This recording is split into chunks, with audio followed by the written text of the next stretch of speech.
situation de l'aquaculture au Sénégal, en termes de chiffres, qu'est-ce qu'on peut retenir sur l'aquaculture?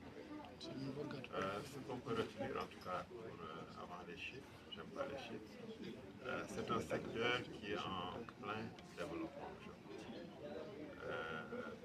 Grâce à un cadre qui est en train d'être mis en place avec la promulgation de la loi de l'aquaculture en 2022, avec la signature du décret d'application en 2024 et aujourd'hui avec tous les textes réglementaires qui sont en train d'être mis en place.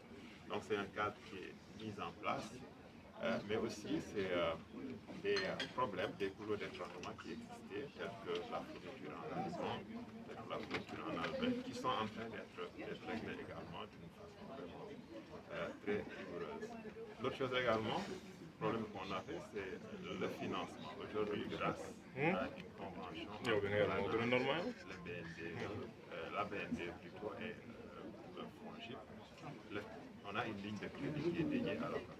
Donc c'est tout ça qui explique aujourd'hui, c'est un secteur qui est en plein développement. Et également, grâce à une vision très claire de l'État aujourd'hui pour le développement de l'aquaculture, pour pallier à ce manque qu'on est en train de subir par rapport à la pêche.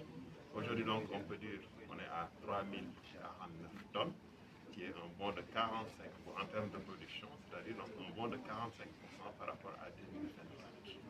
En termes de chiffres, c'est ça. 3000 emplois aussi, on peut dire ça. En termes de production d'aliments, également, on commence à en produire petit à petit. D'accord, justement, 3049 tonnes en 2025. L'objectif en 2030, c'est 20 000 tonnes. Comment comptez-vous atteindre cet objectif-là? C'est l'objet de ce plan stratégique de développement de l'aquaculture. C'est un plan qui est très réaliste. On nous a dit que c'est un plan de 37 milliards, dont 53% déjà des financements, c'est quelque chose qui est sécurisé. Ce sont des projets existants qu'on est en train d'exécuter. Et 23%, ce sont des projets qui sont en attente d'une signature. Donc, certains même, j'ai aujourd'hui une information comme quoi un de ces projets-là, le financement a été accepté.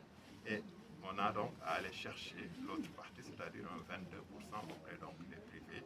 Et on sait qu'avec la ligne de crédit qu'on a mise en place, c'est sûr qu'on va atteindre largement nos objectifs. C'est un plan stratégique qui est très réaliste, qui a été réalisé de façon très, très rigoureuse, pour éviter d'aller donc vers des chiffres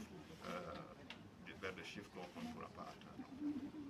Alors, Monsieur le Président, on a vu qu'entre 2000 et 2024, il y a un bon réparti de 400 tonnes. Aujourd'hui, on est à 3049 tonnes. Et en termes de répartition géographique, comment aujourd'hui, comment on peut photographier un peu le développement du secteur aquacole dans le Sénégal? Bon, si on parle de l'aquaculture au Sénégal, on sait que c'est parti à partir de Richard Toll, la zone nord, parce qu'au début c'était vraiment, c'est une zone également par excellence, une zone qui a un très fort potentiel aquacole. Maintenant, aujourd'hui on est au centre aussi, avec l'antenne de Fatick qui a été créée depuis très longtemps.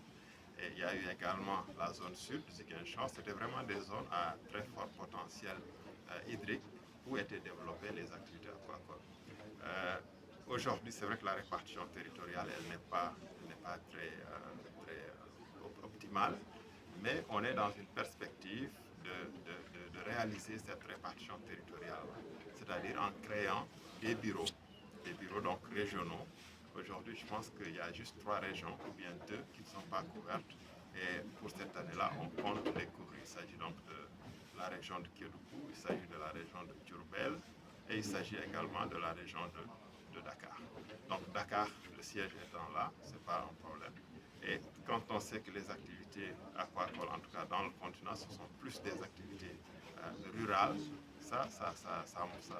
aujourd'hui on est dans un maillage qui est presque complet du territoire et ça se répercute sur les demandes, sur les interventions qu'on est en train de faire et je pense qu'on va faire de très belles perspectives.